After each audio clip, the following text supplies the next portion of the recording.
Bismillahirrahmanirrahim. Assalamualaikum warahmatullahi wabarakatuh. Waalaikumsalam warahmatullahi wabarakatuh.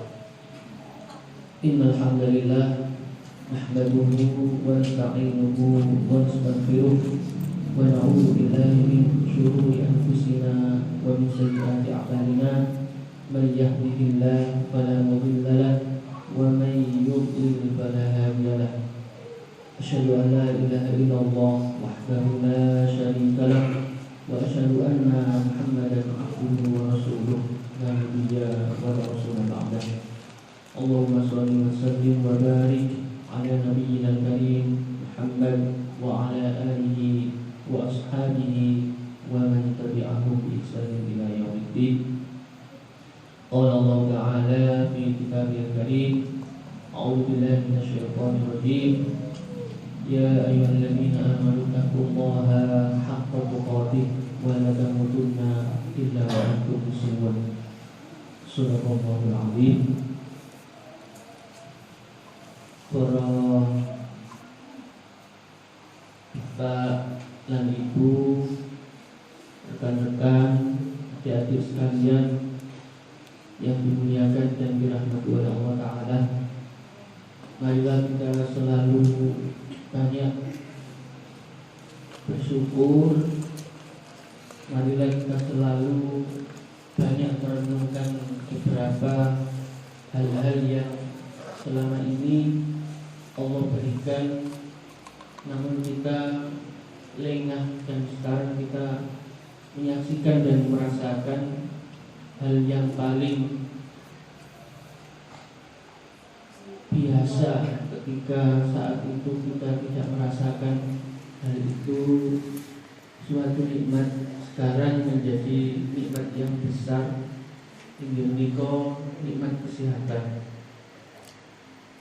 Salah satu contoh mawon mengapa kami di sini bukan seperti biasanya begitu mudah untuk memberikan sambutan yang meledak-meledak. Ini dikarenakan satu kenikmatan yang biasanya Allah berikan sedikit saja, dihilangkan, diberikan sariawan. Jadi seperti ini. Jadi kulon ini wanci ini dakwah. Jadi bukan kok karena ilmunya hilang, bukan kok karena jadwalnya padat sehingga merasa lelah dan sebagainya, bukan. Tidak lain dan tidak bukan hanya karena penyakit yang kecil saja Allah berikan sariawan, dan itu di ujung ilat nih dulu. Jadi kalau ini ngomong luar biasa, celokit ngoten. Jadi coba kita yang sekarang merasakan nikmat boten sariawan nih kula nikmat nopo maling kan wonten jajan gorengan, ngeremus nopo niku lombok. Nah niki kula boten saged. Jadi hanya itu saja. Coba itu bisa dihargai luar biasa. Kemudian ada lagi, kita renungkan di saat sahabat-sahabat kita, di saat kaum muslimin secara umumnya, tetangga kita saja yang di Gresik misalkan, itu warga Muhammadiyah di sana itu patuh dan taat kepada maklumat PP, sehingga masjid-masjidnya itu ya masih tutup, sehingga pengajian-pengajian pun masih tutup, dan itu sudah hampir 6 bulan. Bukan kemudian karena mereka 100% itu mendukung maklumat, bukan, tapi karena memang keadaan akhirnya mereka menyadari bahwasanya senajan boten enten maklumat PP, mereka dengan sadar diri mengikuti protokol minggu. Karena apa? Satu kampung, 2, 3 terkena COVID-19. Lah niki Ustadz kuno yang biasa gantian maos Al-Quran dan Masjid Umum Gresik niku dipundhut Allah Subhanahu wa taala, dan itu pun bukan karena Covid atau apa, tapi karena memang kondisi yang mana pikiran karena kegiatan yang setiap harinya biasanya berdakwah kemudian mandek, akhirnya apa? Nggadahi diabetes, kemudian naik gula darahnya ini, kemudian tidak terkontrol dan sebagainya karena nganggur. Nah saat ini sampean sing nganggur ini sehat, kudu disyukuri. Nek boten gadah diabetes, sing gadah diabetes nggih ya mbok tinggal nunggu ae. Akhirnya nopo? Catu titik wonten niku langsung saged diamputasi. Karena apa? Karena kalau sudah catu kemudian tidak bisa dirawat nopo malih boten nggadahi obat-obatan yang bisa untuk membersihkan, maka disitulah akhirnya tumbuh bakteri dan akhirnya harus diamputasi. Dan ini terjadi kepada ustadz saya yang meninggal pada hari ini. Nah itu salah satu contoh renungan kita yang ada di sini. Kita sebagai warga Muhammadiyah berbeda dari keluarga-keluarga kita yang ada di seberang sana, yang mana mereka masih belum bisa leluasa mengadakan kajian, belum bisa leluasa beribadah. Jadi di sana Masjid Umum Gresik menurut rektor harus ditutup, tapi takmirnya nakal, gak ngurus. Rektor yang mulai masjidnya dibuka. Seperti itu. Nanti kalau rektornya datang, misalkan duhur ngoten, ditutup tapi jamaah ini wonten pintu belakang. Jadi agane niku nggih di dalam, boten keluar. Lah seperti ini kan kalau kita melihat kondisi di Lamongan kan harus banyak bersyukur.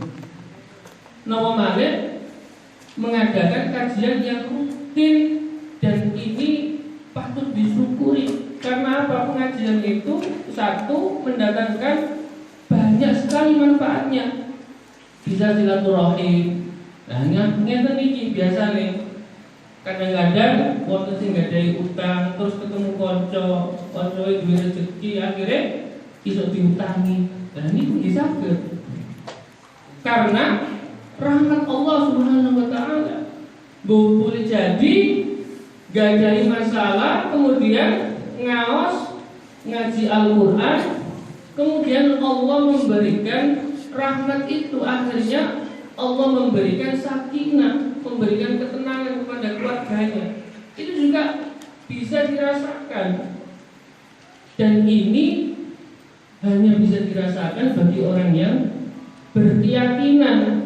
Maka ketika kita menjumpai khotib pada sholat Jumat, itu selalu membacakan ayat ya ayyuhalladzina amanu taqullaha haqqa tuqatih. Itu artinya kita ini berulang-ulang diingatkan supados eling.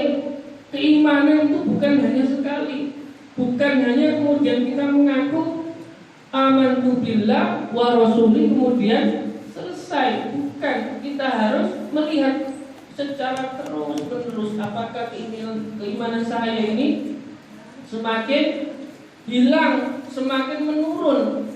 Dan kalau kita tidak pernah merenungkan bagaimana kondisi keimanan kita, apapun yang diberikan berupa nasihat, apapun yang diberikan berupa ceramah, pengajian, dan segala macam, itu tidak akan ada pengaruhnya sama sekali. Karena apa?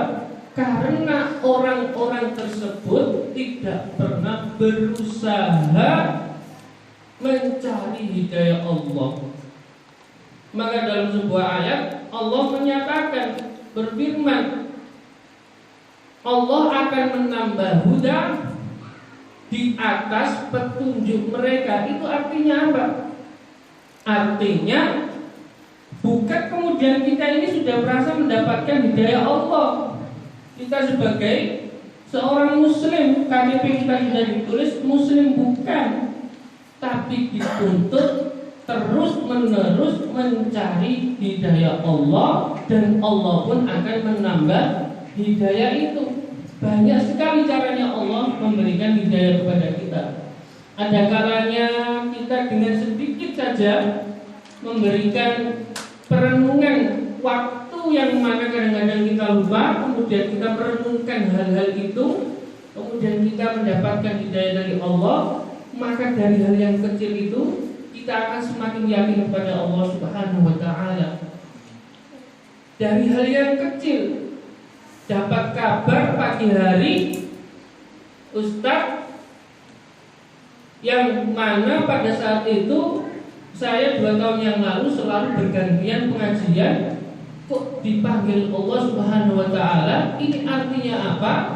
Kita semuanya itu nanti juga akan dipanggil oleh Allah, cuman dalam bentuk yang seperti apa itu aja.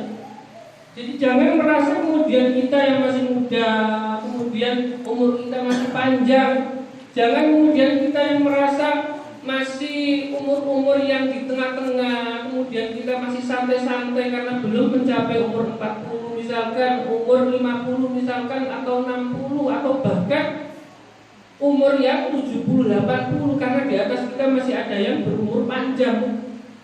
Nah, hal yang seperti ini jamaah sekalian, bapak-bapak, ibu-ibu, adik-adik yang dimuliakan oleh Allah, menjadikan kita akan selalu yakin bahwasanya Allah akan selalu mengawasi kita, dan Allah pula yang akan memberikan ganjaran di saat Allah mengambil nyawa kita. Semoga kita semuanya selalu istiqomah dalam hal-hal kebaikan, dan ketika Allah mencabut nyawa kita, semoga juga Allah berikan husnul khotimah. Kan tidak menjamin. Dan yang kedua, hadirin sekalian yang dirahmati oleh Allah Ta'ala, jangan kemudian kita berpikiran seperti ini. Wes pokoknya yang penting keluargaku tak ajari agama, wes tak pernah sudah saya siapkan tanah, tinggal nanti kalau sudah besar akan saya bangunkan rumah. Kemudian dia tidak pernah berpikir kepada keluarga-keluarga yang lainnya atau bahkan masyarakat di sekelilingnya, apakah sudah dipersiapkan seperti itu. Jangan sampai kita kemudian merasa puas dengan hanya diri kita dan keluarga kita. Mengapa demikian? Karena banyak sekali dalam ayat-ayat Al-Quran Allah Subhanahu wa ta'ala itu memberikan satu teguran, wal takum minkum ummatun. Itu artinya Allah menyuruh kita, menyuruh untuk apa? Untuk bersama-sama menjadi satu kaum, satu kelompok. Yad'una ilal khair, yang mana di situ ada sifatnya kelompok ini menyerukan kebaikan dan juga sama-sama berdakwah untuk menjauhi kemungkaran. Jadi bukan kemudian Allah hanya ku anfusakum wa ahlikum naro, bukan hanya Allah itu menyuruh atau menasihati cukup pada kita menjaga diri kita sendiri dan keluarga, tapi di situ ada ayat lain yang menyatakan wal takum minkum ummatun yad'una ilal khair ila akhiri dan seterusnya.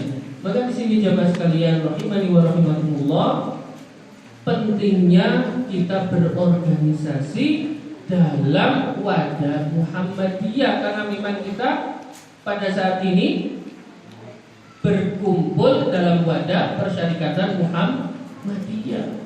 Maka di situ kita juga perlu menyadari kira-kira apa tujuan persyarikatan ini ada. Nah, di situ harus dijiwai. Kemudian masing-masing kita, kalau ada yang punya jiwa bisnismen, maka di situ dia harus berjuang pada sesuatu yang di bidang itu. Kemudian ketika ada orang yang memiliki kecakapan dalam dunia arsitek misalkan, maka disitulah dia berdakwah.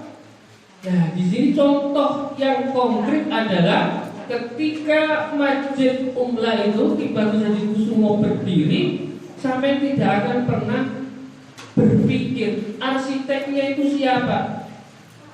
Mungkin ya arsiteknya yo teko wong Jowo dibayar miliaran.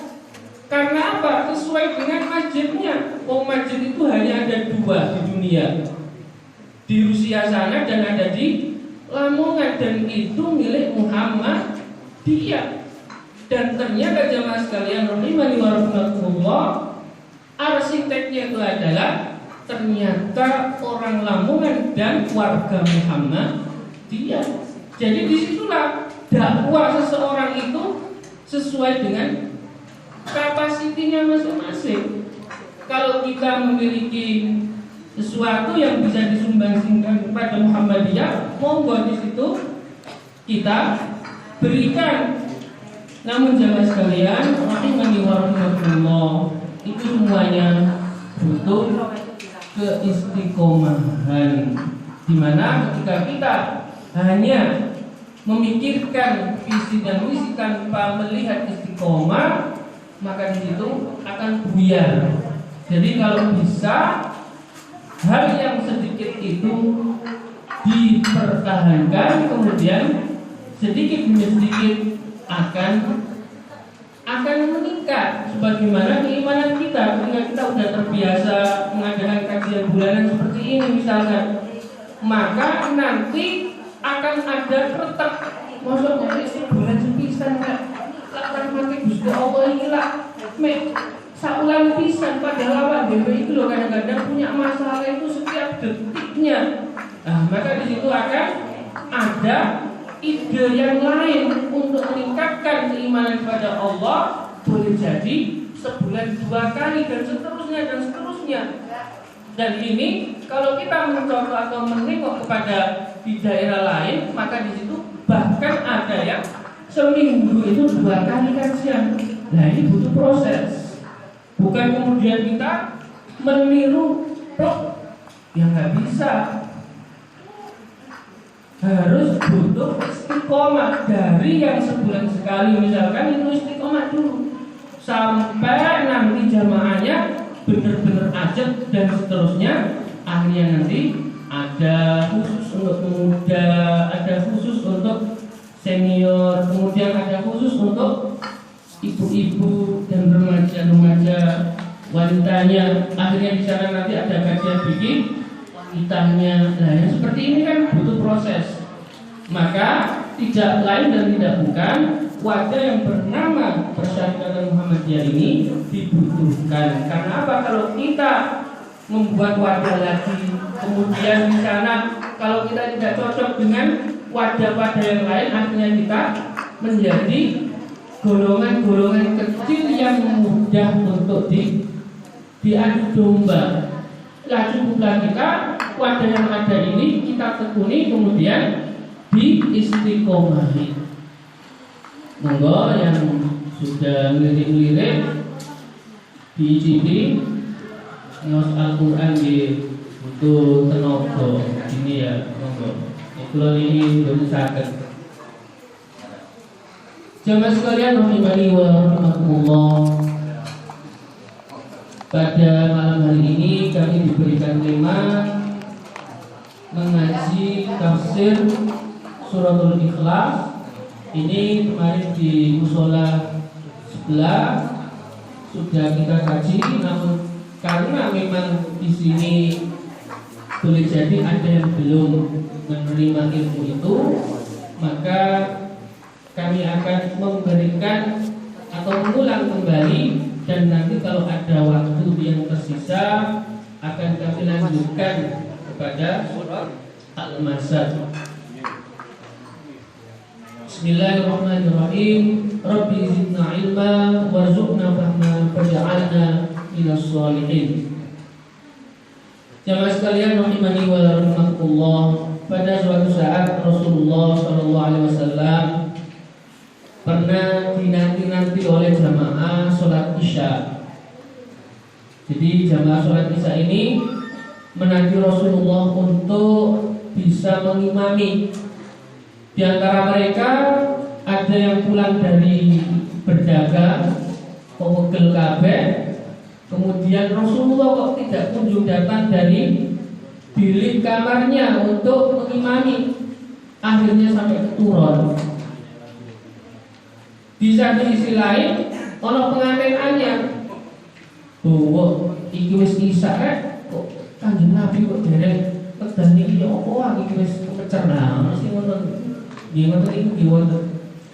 Wonten malih lare-lare kasih enem ngoten niku bar-bari bal-balan ngopo gak paham, durung sempet ngombe, kemudian nanggone masjid nunggu Nabi Muhammad SAW untuk sholat isya. Aduh, kucing suwi nih sampai ngelak. Nih zaman saya ini enak nonton Masjid Nabawi, sampai ngelak ya langsung bisa minum air Zam-Zam. Nih zaman Rasulullah SAW ngerasakno banyu Zam-Zam, sampai nih pengen ngombe banyu Zam-Zam pada saat Rasulullah SAW pada saat itu di Madinah, ya harus pergi ke Makkah dahulu. Maka di situ ada sahabat yang sampai kehausan pada saat itu menunggu hanya untuk berjamaah sholat isya. Dan banyak sekali sahabat-sahabatnya menunggu dengan kepala banyak sekali permasalahan kehidupan. Maka pada saat itu jamaah sekalian rahimani wa rahimakumullah, Rasul pun akhirnya datang ke masjid untuk mengimami sholat isya.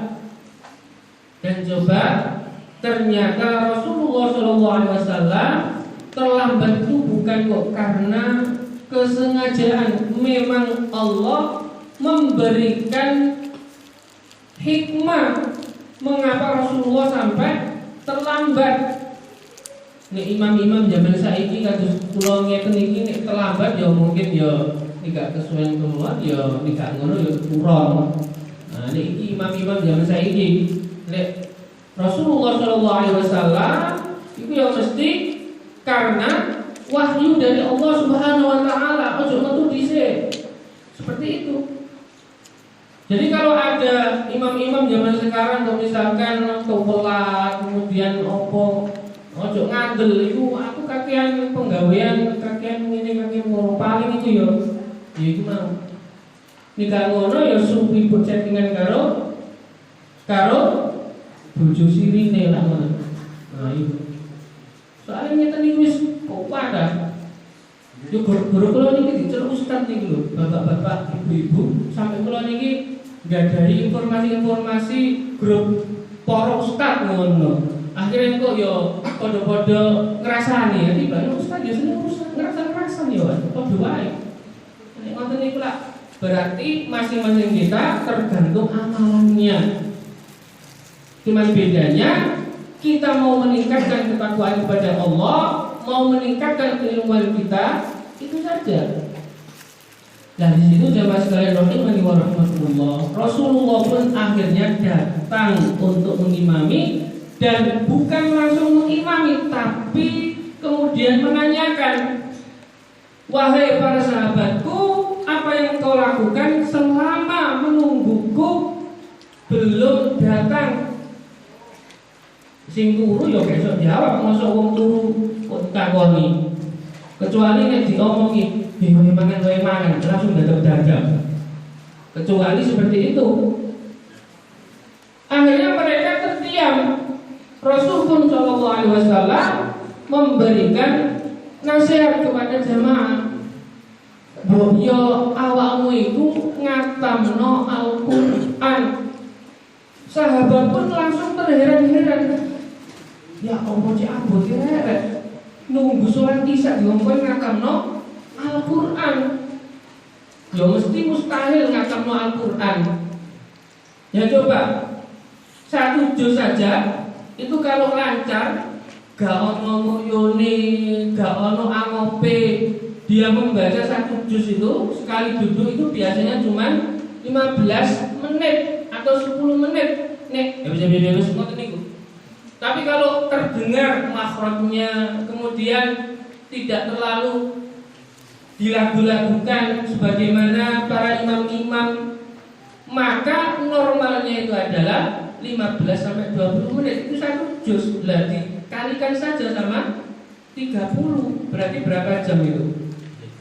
Nah itu, yo gak mungkin sekali duduk kemudian khatam nih gak iso boyon bokongi, mesti sak jam berhenti kemudian keluar berjalan-jalan, gak gorengan, go ngopi dhisik baru balik mana. Nah itu umumnya orang-orang sekarang. Tapi Rasulullah kok ngongkong ngatamno Al-Qur'an sambil menunggu sholat Isya. Ya gak mungkin. Maka Rasulullah SAW menjawab kembali sebelum para sahabat kebingungan mikirno piye carane iso ngatamno Al-Qur'an niku. Sakmono suwene. Cah sholat Isya kok sampai 5 jam. Kate ono khataman Quran ibarat. Maka di situ Rasulullah SAW memberikan amalan yang mudah, seimbang dan setara dengan menghatamkan Al-Quran. Hala qara'tum suratal Ikhlas. Rasulullah SAW bersabda, apakah kalian tidak bisa membaca Qul huwallahu ahad, Allahus samad, lam yalid wa lam yulad wa lam yakul lahu kufuwan ahad. Sahabat katanya ngomong langsung dibalisi Rasulullah. Wis gak kate ngomong langsung, Rasul pun langsung memberikan jawaban lagi.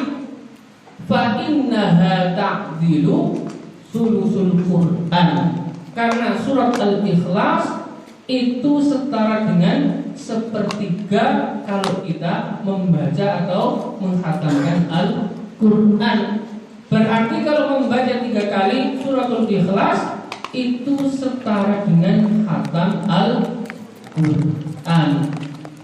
Nah, di situ berarti ada amalan yang mana mestinya kita ketika menunggu, entah itu imamnya datang atau entah menunggu saat mau qomat atau saat kita tidak ada apa, kemudian kita ke masjid, kemudian kita sholat tahiyatul masjid, maka di situ ada amalan yang mana mestinya dilakukan oleh orang mukmin yang ada di masjid, itu adalah menghatamkan Al-Quran.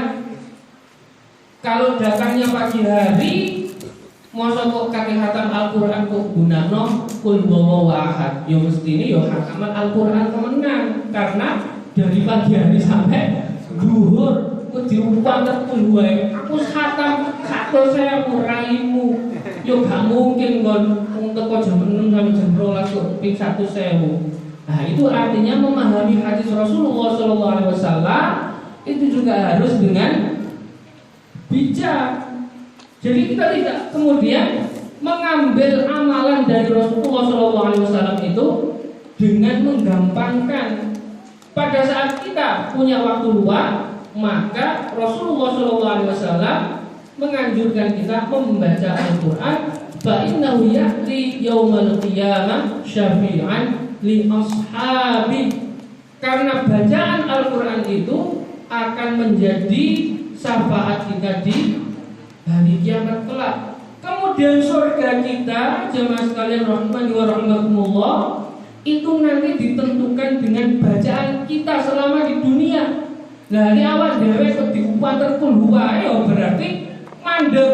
Engko mudeng maneh mandek maneh munggah. Jadi mek telung ondo tok swargane soalé diupater kulhu tok.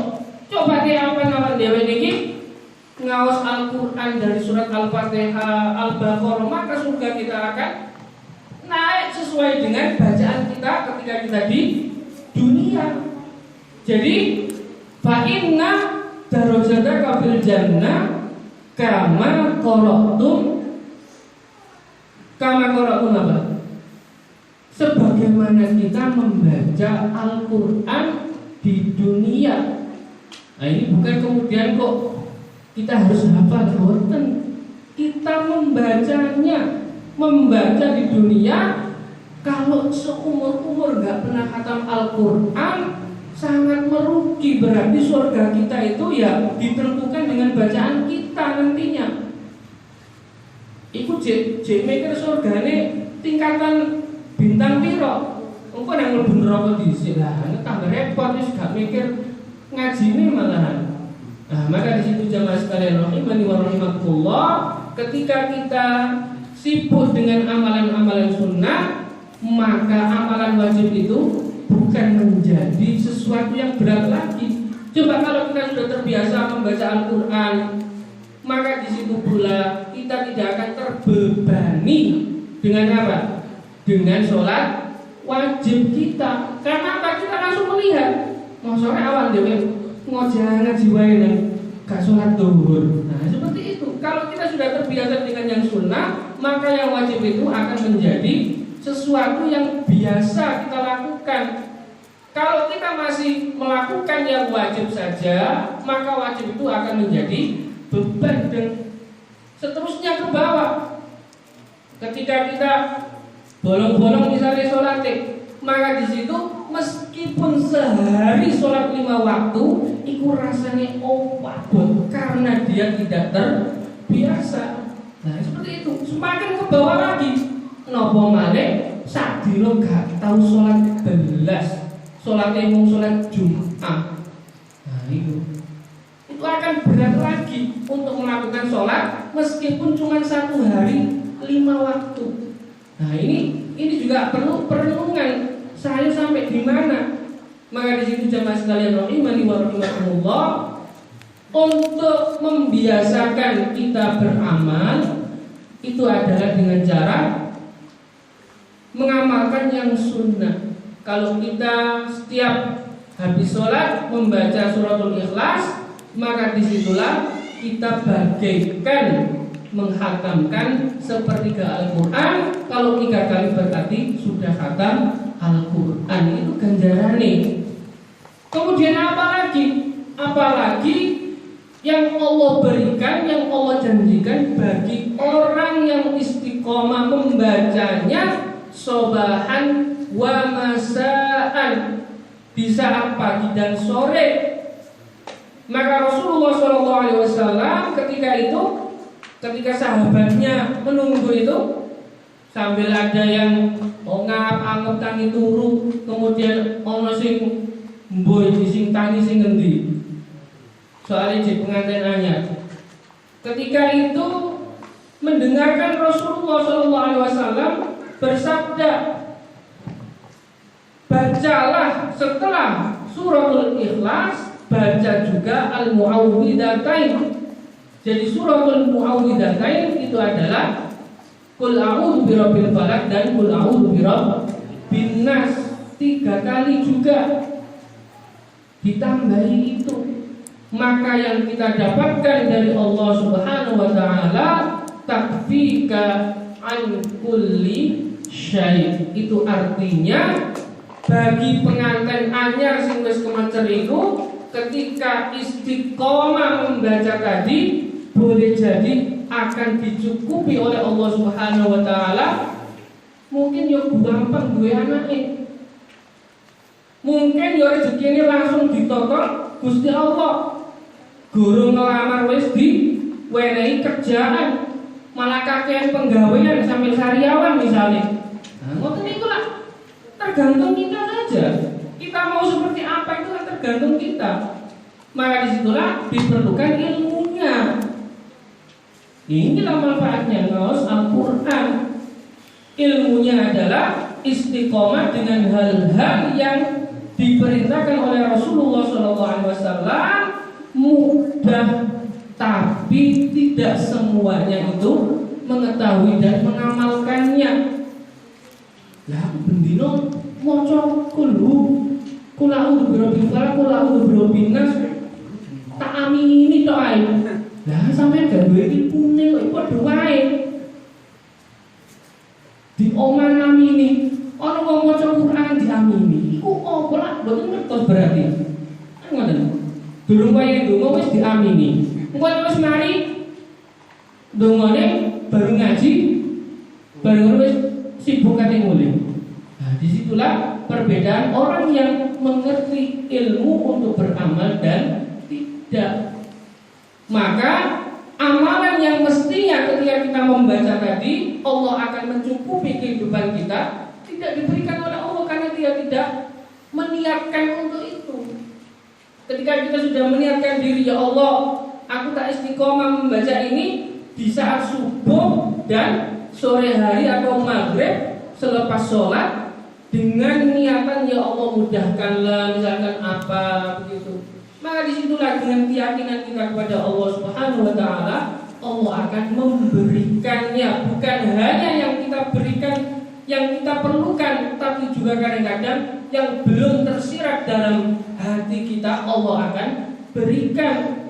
Jek ngomong ya Allah ya bojoku nang cerewet, gorong ngomong donga ya Allah bojoku nang sampeyan paringi mingkem, engko nang mingkem terus lah engko lah dadi repot.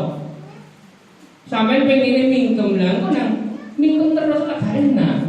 Nah, ngono. Seperti itu kan keinginan kita tapi tidak sesuai sebagaimana yang diinginkan. Mari itu jamaah sekalian rahimani wa rahimakumullah, memberikan amalan-amalan sunnah dari Rasulullah SAW, kemudian istiqomah, itu akan memiliki dampak berkah yang luar biasa. Tadi sore itu saya sudah kepikiran, aku kita gak iso ceramah ini, mau tak gimana wae lumpur kabeh. Terus sariawan itu yo gak nunggu nilai tok ya, nyebar ngene. Lah saiki ngecepres koyo ngene iki. Lha iki kekuatan nopo lah ngono. Engko nek dikira prewanku sing ngomong lah ngono, sampe lak buyar kabeh lho kene. Nah, itu kan perlu juga dipikirkan dari mana saya mendapatkan semua ini. Ya itu tadi. Saya selalu sebelum kajian atau sebelum mengawali apapun yang akan saya kerjakan, di saat saya lemah, saya membutuhkan Allah Subhanahu Wa Taala, saya baca tadi surat itu. Entah itu di maghribnya atau di asarnya. Setelah itu saya sudah tawakal. Saya lihat ya Allah membaca surat ini, maka cukupkanlah apa yang saya butuhkan. Kekerasan nonton materi, wong sampeyan ke grup sampai ewonan nih lho gurung tawaca.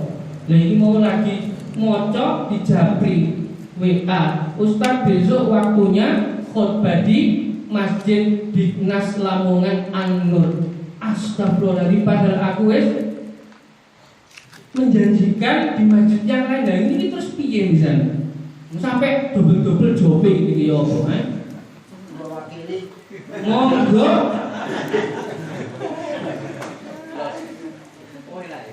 Maka di sini jamaah sekalian rahimani wa rahimakumullah, janganlah kita pernah merasakan menjadi orang yang kekurangan kalau kita masih memiliki Allah, apalagi kita menjadikan dada kita ini berisi dengan ketakwaan dan keimanan kepada Allah Subhanahu wa Ta'ala. Kemudian jangan berpikir, wah berarti aku lah gak duwe dosa belas. Ngrasakno wong kula iki kadang-kadang kodong ana apa ngono ya nyelaku titik kadang-kadang. Mosok kok kula iki terus dianggap ustaz kemudian tidak pernah berbuat dosa, sama saja. Kadang-kadang dia laka. Iya, gara-gara koncoan bolone Pak Umar nih lho, tukang-tukang iku intermezzo lho saya. Nah, ini maka dari situ jamaah sekalian rahimani wa rahimakumullah, janganlah kita berputus asa terhadap apa yang sudah kita perbuat, tapi optimislah terhadap apa yang bisa kita perbuat dengan amalan-amalan soleh. Karena apa? Allah itu kemudian tidak melihat orang ini, wah iki senengane nggode bojone wong kon gak bakal tak terima amalanmu. Boten. Pada suatu saat boleh jadi hamba Allah ini yang penuh dosa benar-benar menangis karena apa? Karena membutuhkan Allah. Ya Allah, tibano aku seneng bojone wong akeh iku, gak ono manfaate. Tibano bojoku iku luwih ayu timbang sing tak budoi. Akhirnya dia sadar. Kemudian apa? Kemudian dia menangisi. Aku cek goblok iki lho, wong seneng wong elek-elek koyo ngono, misale ngono. Sampai dia nangis. Kemudian dia kembali kepada Allah, maka Allah pun akan menerima. Karena apa? Karena dia sudah benar-benar berniat dan bertekad untuk kembali kepada Allah. Beda nek menungso ditontok, wah iki biyen wis tau nggote bojoku kan saupun urip lho gak bakal tak tolong. Mesti ngono, soalnya menungso napa malih anak tangga diutek-utek misalnya, bahwa ya itu sampai kiamat gak bakalan diolehno karo keluarganya. Nah misalnya seperti itu menungso. Tapi Gusti Allah Subhanahu wa taala tidak seperti itu, tidak melihat kepada perbuatan-perbuatan kelam, tapi melihat yang kesudahannya, apa yang dia perbuat untuk besok. Kemudian istiqomahnya. Lah kok meneh kok bali maneh? Ya gak menungso ya gak Gusti Allah ya padha wae kan kok ya iso dituwabuk sampai menceng. Menungso wae gak nerima apa maneh Gusti Allah kan gitu. Nah, maka itu jamaah sekalian rahimani wa rahimakumullah, amalan yang sedikit ini kadang-kadang kita itu mosok iya toh, mosok iso toh. Nah, ini kan yang bisa merasakan kan nanti jenengan sedaya niki diamalno bendina wis dibojo turune kamare beda-beda. Nah, amalno iki meneh sampe kula njaluk sak kamar. Alasan renovasi. Terus si kamar sijine digawe gudang lah ono kae. Karena apa? Tibano dapat hidayah, dapat rahmat dari Allah Subhanahu wa taala karena sudah mengamalkan apa yang telah diajarkan oleh Rasulullah sallallahu alaihi wasallam. Belum lagi bojone ku asline kepengin duwe bojo loro misalnya. Karena istrinya itu mengamalkan sunnah Rasulullah sallallahu alaihi wasallam, bojone sing lanang iku ya misale kok padha-padha ngamalno, ketokane ya kuatan bojone sing lanang. Mungkin ya dipermudah sekali Gusti Allah Subhanahu wa taala.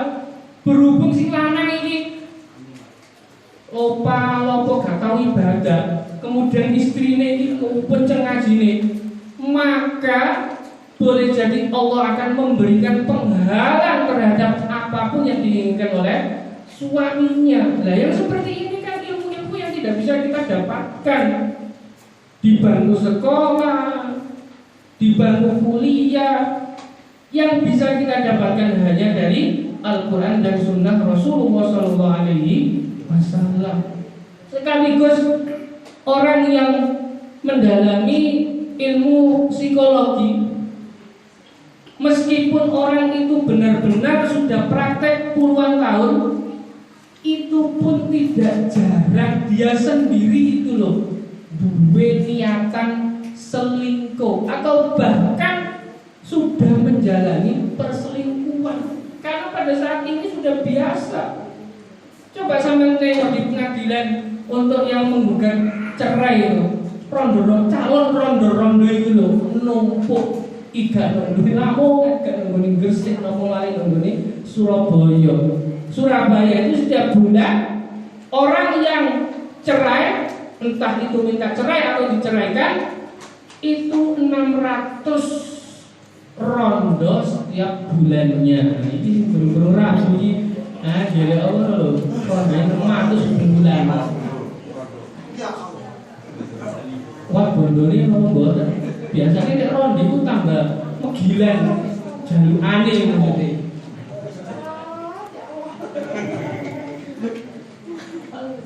Hadirin sekalian rahimani wa rahmatullah.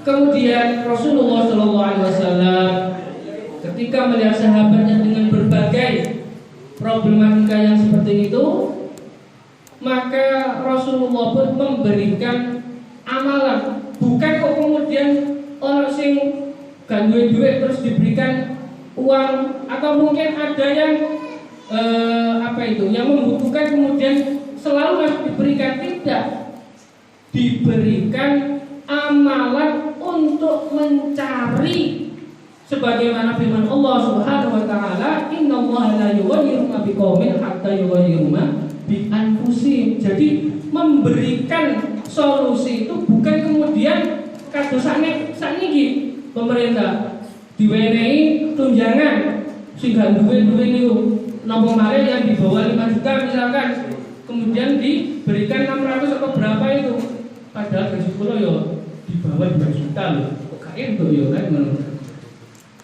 Bukan kemudian ketika kita diberikan 600 selesai masalah, bukan itu cara Rasulullah SAW mendidik umatnya. Karena apa? Manusia tidak akan pernah merasa puas senajan diberikan total 100% misalkan gajinya. Misalnya kalau gajinya 4 juta kemudian diberikan 4 juta karena musim Covid Corona, saya tetap kok saya kurang. Cah, eman yo aku duit 4 juta nganggur. Kepengen nyambut damai padahal dilarang oleh pemerintah. Jadi Rasulullah SAW mendidik umatnya itu bukan seperti itu, tapi dididik secara mentalnya.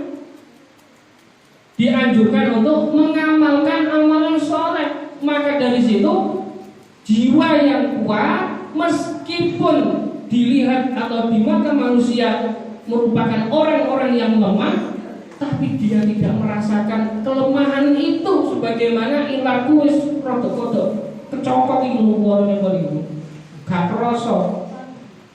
Nah seperti itu jemaah sekalian rahimani wa rahmatullah. Karena apa?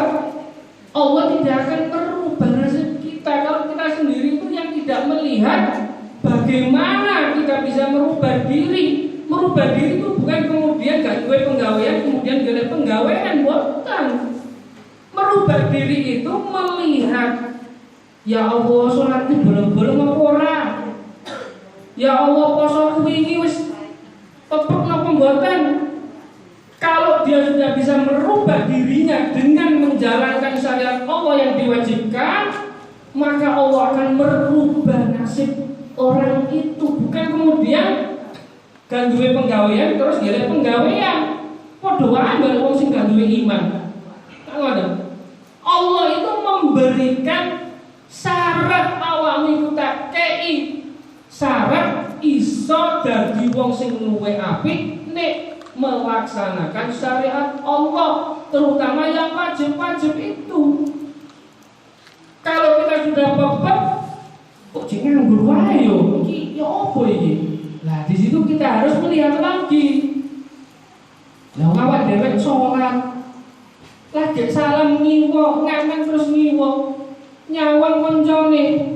Lho iki prosoku kok lambe sini dicentelno. Caca, bendino kok lambe iki gak tau diumbah. Lah ngono lambe ngomong kok gak dibatin ae. Kok niku lho gak ganti kok caca. Bendino jamaah lambe iki wae. Lagi sholat, wes entek teko lambene. Durung kok metu nang warung. Bobok sing dirasani mborondo sing ngendi, mbok iki bojone sapa? Mbok iki sing dirasani sapa malih. Entek. tidak memberikan perubahan nasib kita, karena kita sendiri tidak pernah berbuat perbaikan untuk meningkatkan ketakwaan kepada Allah Subhanahu wa Ta'ala. Bukan kemudian kita itu harus menjadi orang yang benar-benar seperti malaikat. Tidak, kita berusaha dari kemampuan minimal kita. Misalkan kita nggak bisa ngaji misalnya, kemampuan minimal kita adalah belajar nawa Iqra. Maka di situ ketika Allah Subhanahu wa Ta'ala menanyakan nanti pada hari kiamat, awak kok gak tahu halaman Quran? Jawaban, ya Allah, aku nggak cek belajar Iqra. Ngoten. Karena apa? Karena dia sudah berusaha untuk bisa membaca Arab Al-Quran. Minimal itu dia tentukan, saya bisanya seperti ini. Kemudian nanti dia tingkatkan kembali dan seterusnya. Karena apa? Karena kehidupan itu harus terus menerus lebih dan lebih dan lebih. Ini awan dewe iki balik maneh, mundur maneh, munggah mundur. Nah, itu ya berarti kalau perkembangan.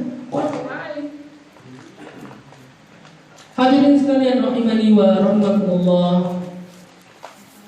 Ini yang bisa kami sampaikan untuk suratul Ikhlas. Nanti kalau ada pertanyaan sambil menunggu jawaban yang bisa kami sampaikan, di sela-sela itu akan saya sampaikan suratul Masad. Monggo yang mau bertanya akan kami persilakan dari bapak-bapak, adik-adik dan ibu-ibu. Jadi nanti ada 3 perwakilan dan semoga tidak ada yang bertanya. Monggo.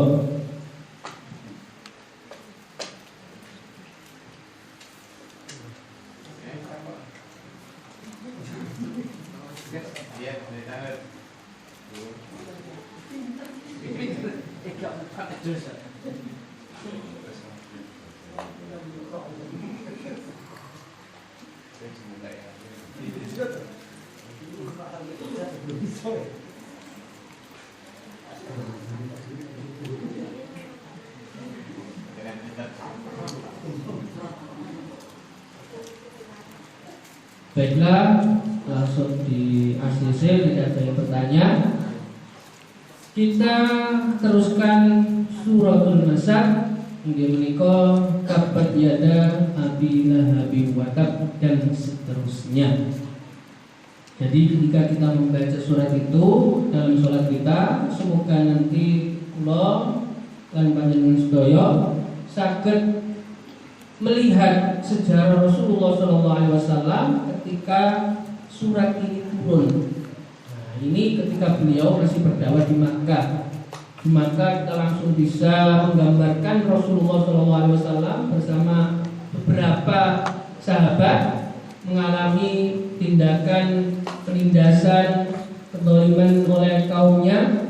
Nah, seperti itu sehingga surat Al-Masad ini tabbat yada abi lahabin wa tab ini seperti apa? Kalau kita melihat di terjemahan itu kita sudah mengetahui di situ ada kedua tangan yang istilahnya begitu celaka. Kedua tangan siapa ini? Kemudian tabbat yada abi lahabin wa tab, ternyata yang celaka adalah kedua tangannya Abu Lahab. Bukan hanya tangannya saja, tapi dia secara utuh itu pun akan celaka. Berarti dia bukan hanya satu anggota tubuhnya, tapi semua yang diusahakan, semua yang sudah dia peroleh itu pun nantinya akan celaka. Nah, ini seperti ini. Kalau kita membaca dalam sholat kita akan mengingat pada saat itu Rasulullah SAW ketika nubuwah, ketika Allah Subhanahu wa Ta'ala mengangkatnya menjadi Rasul, Rasulullah ini langsung ingin mengumpulkan kaumnya. Pada saat itu Rasulullah naik ke bukit Barha. Itu di Makkah ada bukit yang namanya Barha. Di situ Rasulullah dengan suara lantang mengatakan, wahai kaumku, di sana ada musuh. Yang namanya Rasulullah pada saat kecilnya saja sudah dikenal oleh kaumnya, kemudian remaja dikenal kaumnya, dan tidak pernah mengatakan hal-hal yang buruk apalagi berdusta. Kok pada saat itu Rasulullah dengan suara yang lantang sekali mengatakan, wahai kaumku, ada musuh. Serempak kaumnya keluar dari rumahnya, kemudian menghampiri Rasulullah SAW. Ketika berkumpul semuanya itu, Rasulullah kemudian bertanya, wahai kaumku, apakah kalian mempercayai apa yang telah saya katakan, bahwasanya ada musuh di belakang bukit? Maka kaumnya dengan penuh keyakinan, karena Rasulullah tidak pernah berdusta, apalagi ngomong-ngomong yang tidak penuh faidah. Nopo malih nanggone warung kopi, barek download sing gak jelas, mboten nate ngoten niku. Maka kaumnya langsung menjawab, kami percaya. Apakah benar itu ada musuh? Maka Rasulullah SAW menyatakan, ketika kamu mempercayaiku seperti itu, maka saksikanlah bahwasanya aku adalah utusan Allah yang diutus kepada kalian, dan aku dijadikan oleh Allah Subhanahu wa taala sebagai rasul dan nabinya, menyampaikan wahyunya. Seketika itu yang namanya pamannya ini, Abu Lahab itu ternyata pamannya. Berarti di sini ada hal yang nanti kita kaji. Pamannya Abu Lahab ini langsung apa ya? Langsung ini loh, ngacung. Celaka kau Muhammad, mosok ngene wae kudu ngumpulno wong sak kampung. Jadi dakwah itu di mata Abu Lahab sesuatu yang tidak diperlukan. Karena apa? Satu, akan merusak adat istiadat yang mana mereka menyembah berhala. Apakah kamu menginginkan kaummu kemudian pindah kepercayaan dan mempercayaimu? Celakalah kamu Muhammad. Abu Lahab mengatakan itu. Maka ketika kita membaca tabbat yada abi lahabin wa tab, maka pada saat itu turunlah surat Al-Masad, yang mana pada saat itu Abu Lahab memberikan ucapannya kepada Nabi Muhammad dengan tidak pantas, dan Allah membalasnya dengan tabbat yada abi lahabin wa tab ma aghna anhu maluhu wa ma kasab. Jadi tidak ada faedahnya harta dan apa yang telah diusahakan itu. Jadi Abu Lahab ini secara umum keluarga Nabi Muhammad SAW itu merupakan pemuka Quraisy yang ada di Mekah. Istilahnya begitu, orang-orang terhormat.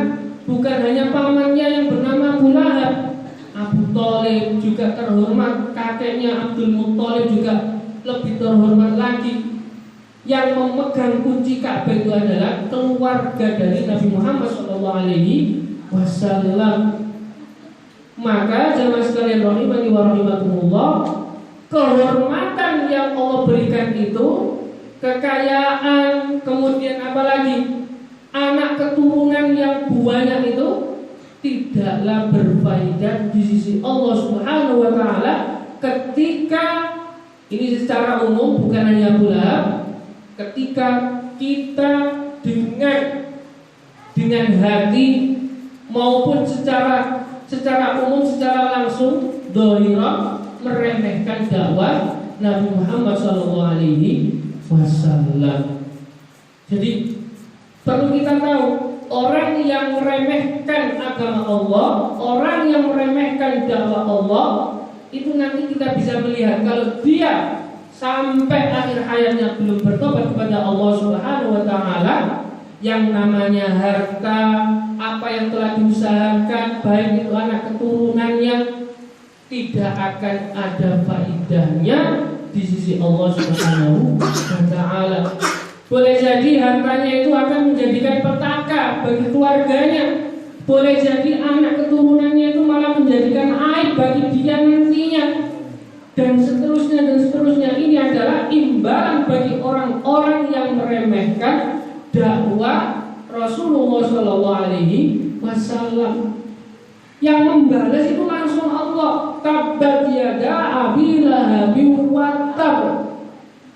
Maka banyak sekali cerita jemaah sekalian rahimani wa rahimakumullah, ketika baik itu orang yang berkuasa, baik itu orang yang memiliki kedudukan, pada saat menghina agama Allah, pada saat menghina orang yang menyampaikan agama Allah dan sama-sama istiqomah di jalan Allah, dan orang yang menghina itu sampai meninggal belum bertobat kepada Allah, maka boleh dipastikan Allah akan mencampakkan atau bahkan menghinakan orang tersebut. Dan pada saat ini, pada saat saya masih di Mesir, ada salah seorang yang mana dia ini ketika ada pemberontakan itu, revolusi Mesir itu, jadi ada seorang alim ini dibunuh sama orang yang berkuasa di sana.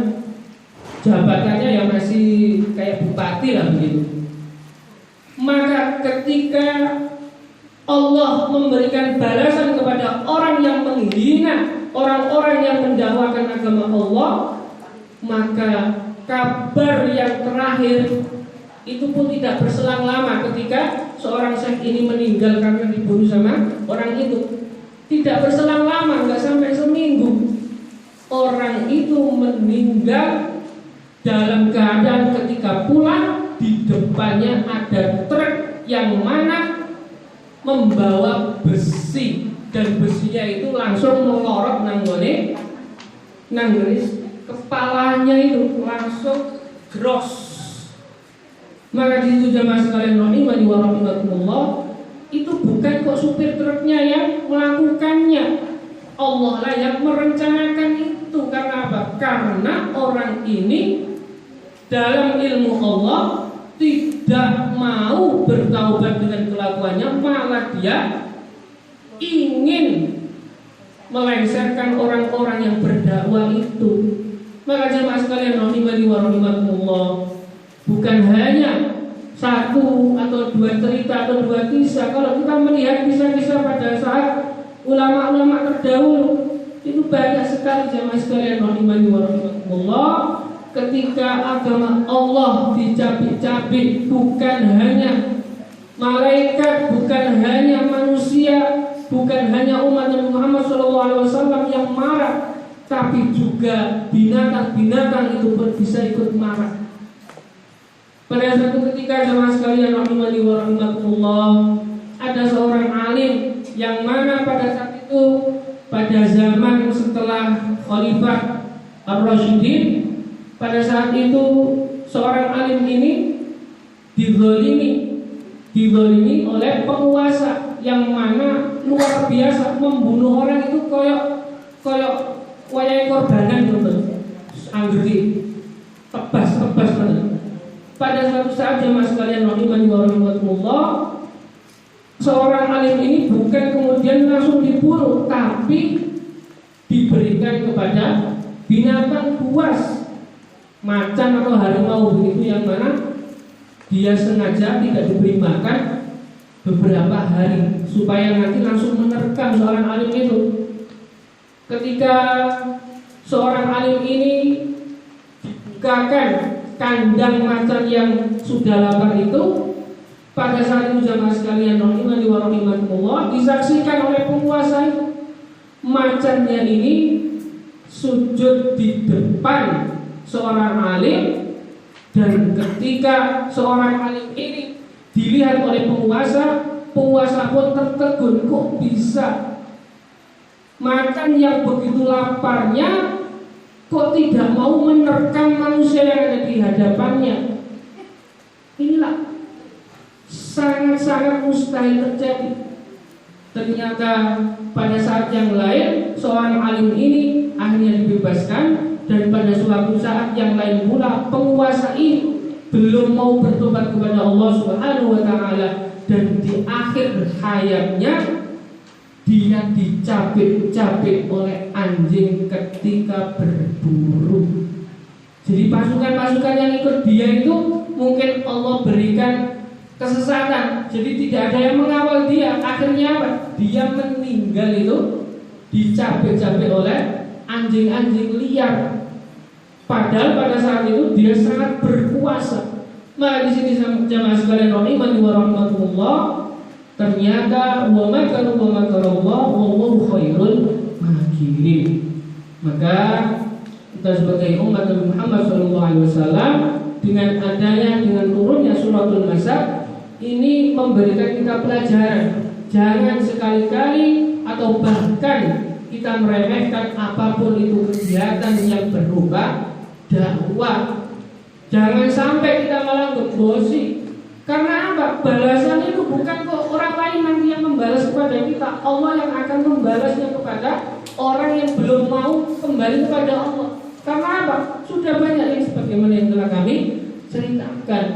Maka kita kepada orang-orang yang belum mau kembali kepada Allah, kita doakan jangan sampai orang tersebut mendapatkan musibah-musibah sebagaimana yang telah terjadi kepada orang-orang zalim yang menghinakan agama Allah. Jemaah sekalian rahimani wa rahmatullah, mungkin ini yang bisa kami sampaikan. Semoga bermanfaat bagi kula dan panjenengan sedaya. Aku qouli hada subhanakallahumma wa bihamdika asyhadu an la ilaha illa